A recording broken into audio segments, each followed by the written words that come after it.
Hi, it's Aneta here from Aneta Yoga Studio and Wellness. It's Sunday, 28th of January. 3 days to go till the end of January. How are you today? Hope you are having a really wonderful day. It's an amazing weather here in Kent. It's really beautiful. I've just finished a workshop at the studio and we were focusing on the Sankalpa and Drishti today and bringing it into our yoga practice, our asana, our pranayama, our meditation. And it's been really amazing. And I did my morning practice before I came to do the workshop. We started at 10 o'clock this morning, so not that early. And I really felt like I needed a little bit more space again. And I'm seeing a pattern now that on Sunday, I want a little bit more space for myself rather than jumping and recording a video, because it allows me that time to drop deeper and really connect with myself. And it was really amazing to watch people, the women who came to the workshop this morning. I had a full house and, focusing on Sankalpa and really reflecting on 2017, whether the decisions and choices that we were making were intentional or whether they were just sometimes intentional, at other times maybe they weren't, or maybe they were not intentional at all. The life took over and we were just struggling and trying to survive.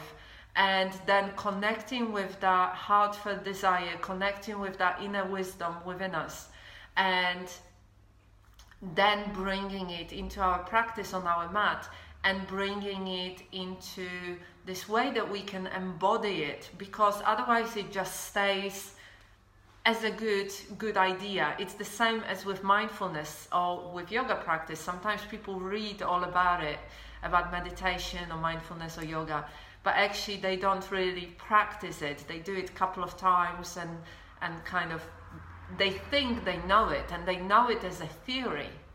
Mindfulness and meditation is a really wonderful theory, but actually doing it on a daily basis is really interesting. Just like one of the ladies, that it was her first time, she came with her daughter who's been here before. The lady came in and said, sometimes when you do mindfulness or when you do meditation, it catches you by surprise, because stuff came up for her that she did not expect.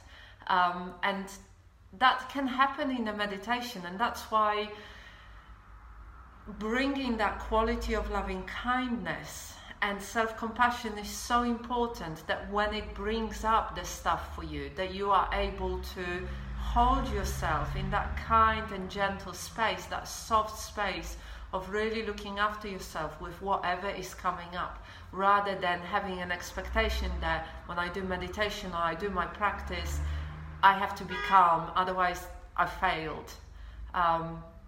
The reality of practicing mindfulness or meditation, the reality of practicing yoga is that stuff will come up. And the more we can embody that loving kindness and self-compassion, the more we can work with whatever comes up in a gentle and kind of powerful way, rather than just completely struggling. And so watching people connecting with their Sankalpa, connecting with their Drishti, with their intention for 2018 was really interesting. It brought very different quality to their practice. Whether we were doing challenging, dynamic practice, or whether we were doing yin and then more restorative stuff. It's very, very different quality to that practice. And certainly I'm feeling that it's having my own Sankalpa, my own Drishti focus for this year, which is clarity and ease, is definitely changing how I'm making the decisions, my daily choices about what I eat, whether I have alcohol or not, how I look after myself, how I take care of myself, who I hang around with, who I'm in contact with, how I present myself, and the quality of the relationships that I have. So I hope you are having a really wonderful day. If you have not heard or watched my little video about Sankalpa and Drishti, check it out. It's on the Facebook Live. If you, I will post it also on the website if you don't have an access to the Facebook Live. And I wish you a really wonderful day. I hope it all helps. It's always, I'm really, really happy to hear how you're getting on, and you know, whether it's helpful and how you're getting on with your practice. On the 31st of January, I'm going to spend a little bit more time and actually look through, go through the kind of learning and the changes that happened from my daily practice and what my experience is. And I'd love to hear from you about your own personal practice as well. And so I wish you a really wonderful day. Namaste. Enjoy the sun. Take care.